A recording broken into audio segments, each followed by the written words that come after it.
The media simply calls it the Doomsday Seed Bank because it will eventually store some 3 million different varieties of seeds. This then begs the question, why is the world's richest geek so interested in seeds? Could it be? Here's a little song I wrote. You might want to sing it note for note. Don't worry, be happy. In every life we have some trouble, but when you worry you make it double. Don't worry, be happy. Don't worry. Or, when the time comes, does helping to build a doomsday seed bank guarantee that the rich and powerful, like Bill Gates and everyone they care about, simply remain that, the rich and powerful? One also has to ask, will they have their own personal golden Wonka tickets for passage to the safety of underground cities? If so, what about the rest of us? Do we get golden Wonka tickets too? No, most of us will get something else. We'll get left behind, and crying about it is useless. It is better to accept that which you can confront but cannot change, so that you can focus on what you can do. That's the point of Marshall's motto. Destiny comes to those who listen, and fate finds the rest. So learn what you can learn, do what you can do, and never give up hope. And this brings us directly back to Self-Inform Your Mind's video on YouTube. The first truly big problem with Self-Inform Your Mind's video is that he does not cite the observatory or spacecraft used to acquire the images. In contrast to that glaring omission by Self-Inform Your Mind, Nibiru Shock 2012 did in fact source his images to the South Pole Telescope, or what we call the pt3, which is located at the Amundsen Scott South Pole Station in Antarctica. The critical thing to keep in mind is that regardless of what you know about Planet X astronomy, do not give any weight to images unless you're first given the name of the observatory or spacecraft that acquired those images. Now let's turn to the images presented in Self-Inform Your Mind's video.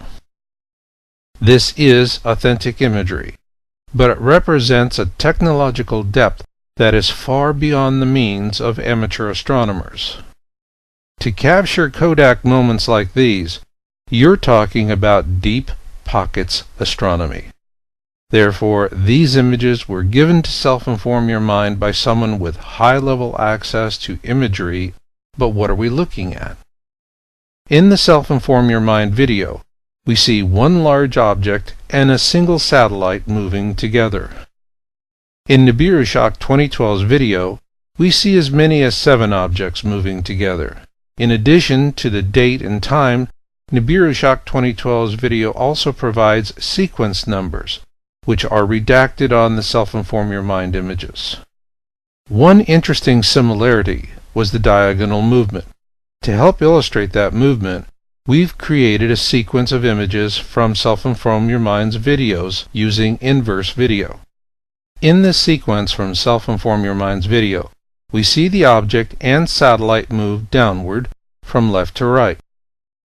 As you can see, the star field behind this object is relatively stable and likely comprised of distant stars.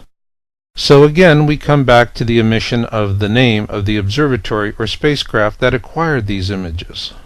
Without this information or any reference to a direction of observation, the manner of this diagonal motion makes no sense and is therefore inconsistent with the imagery provided by Nibiru Shock 2012. However, this sequence does illustrate the extreme magnification of these objects.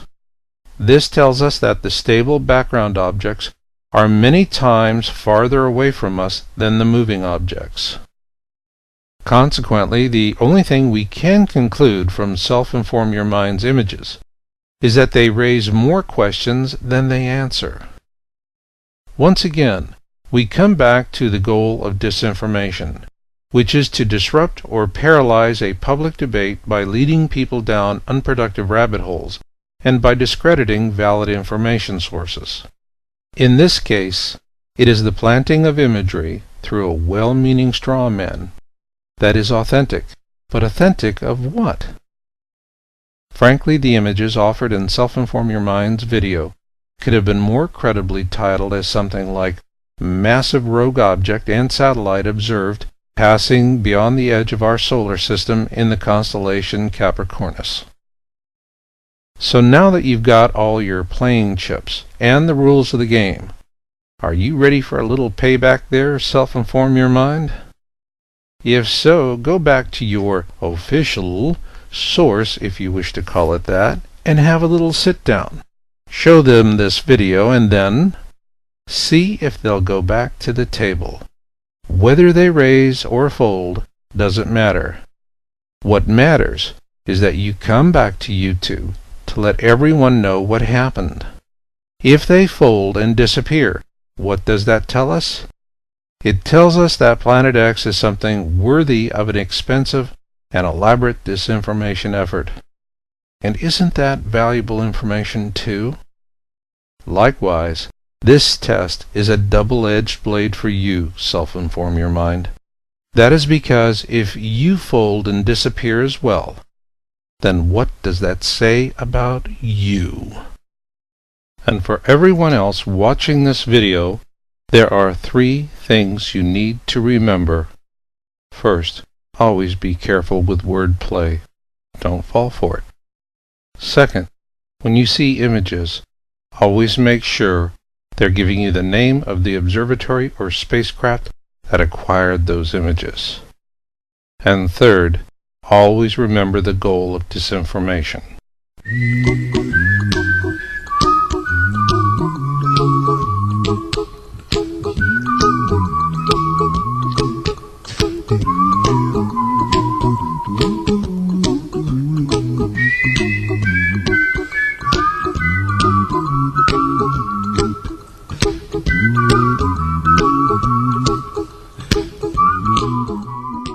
This is Marshall Masters for Yahoo.com, inviting you to visit our site and read our detailed Planet X disclosure articles by Jaco van der Warp, Janice Manning, and Benjamin Cropley regarding the YouTube videos discussed in this program.